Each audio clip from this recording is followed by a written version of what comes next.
Everyone who walks in this planet has a body. The body can be tall or short, fat or slim, black or white, but in a sense all are similar, being composed of the same organs, bones, flesh and skin.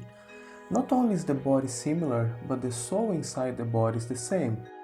But what if I will tell you that each of us actually has two bodies? Yes, two. That's how the Vedas explain it.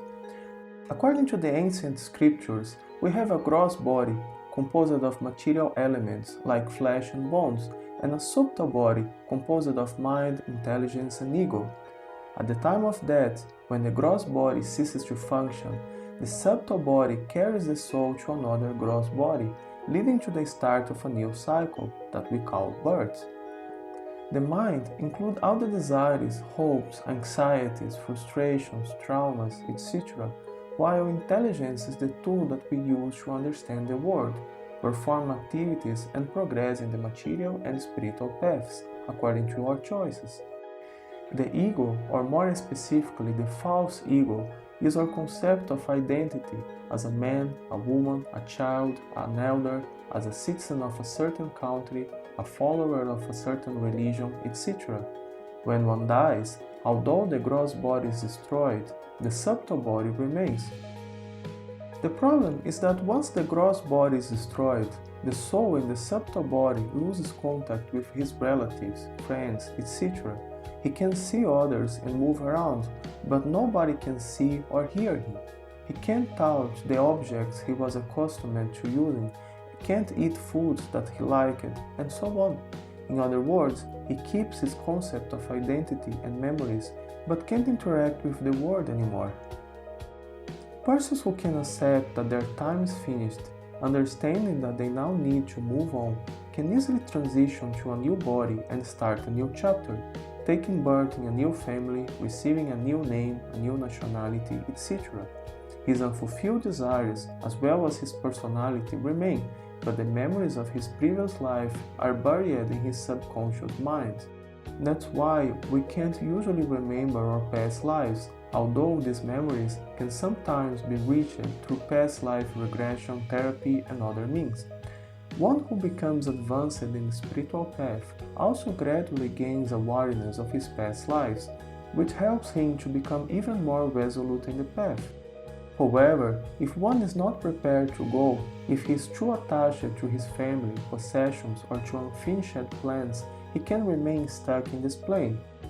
This can lead to a period of suffering, where one wanders around in his subtle body, trying to contact his friends and relatives, but without means to do so. Such wandering spirits are described in different cultures as ghosts and spirits.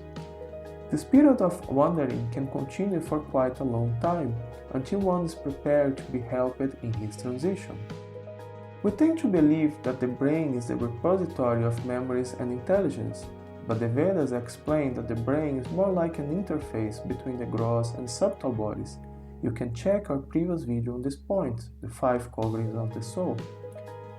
One can remain for a long time in this material world, transmigrating from one gross body to the next, although the same subtle body remains for the whole journey. Deep in our subconscious mind are the memories of hundreds of thousands of our past lives, as explained in the Bhagavad Gita. The living entity in the material world carries his different conceptions of life from one body to another, as the air carries aromas. Thus, he takes one kind of body and again quits it to take another. The living entity, thus taking another gross body, obtains a certain type of ear, eye, tongue, nose, and sense of touch, which are grouped around the mind. He thus enjoys a particular set of sense objects. The mentality one has at the time of death determines his next destination.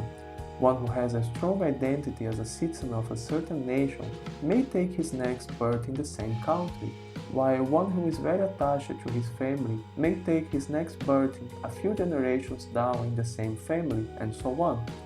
Transcendentalists who are serious in the path of self-realization, as well as persons who are extraordinarily pious, can progress to higher planes, where they can have more material facilities and more opportunities to develop further. However, death also brings a brighter opportunity. One who is serious in the spiritual path and develops a concept of identity related to his original identity as a soul and not as a product of this material world, can transfer his consciousness to the transcendental realm. This is both for origin and final destination. Souls who attain this level of perfection leave behind not only their gross bodies but also their subtle bodies, regaining their original identity as pure souls, as explained in the Bhagavad Gita. The real form of this tree cannot be perceived in this world. No one can understand where it ends, where it begins, or where its foundation is. But with determination, one must cut down this strongly rooted tree with the weapon of detachment. Thereafter, one must seek that place from which, having gone, one never returns, and there surrender to that Supreme Personality of Godhead, from whom everything began and from whom everything has extended since time immemorial. That supreme abode of mind is not illuminated by the sun or moon, nor by fire or electricity. Those who reach it never return to this material world. The Vedas describe that all the enlightened souls who attain this plane enjoy a combination of eternity, bliss, and complete knowledge. They can understand both the transcendental world and this material world, and thus they usually don't desire to return here. There is an exception, however. Some desire to come here as teachers, to help others to attain the same perfection. They become the prophets, sons of God, and spiritual masters who help humanity to evolve in the spiritual path. Although frequently misunderstood and misused, their teachings remain as a guide for the sincere souls who are looking for spiritual perfection.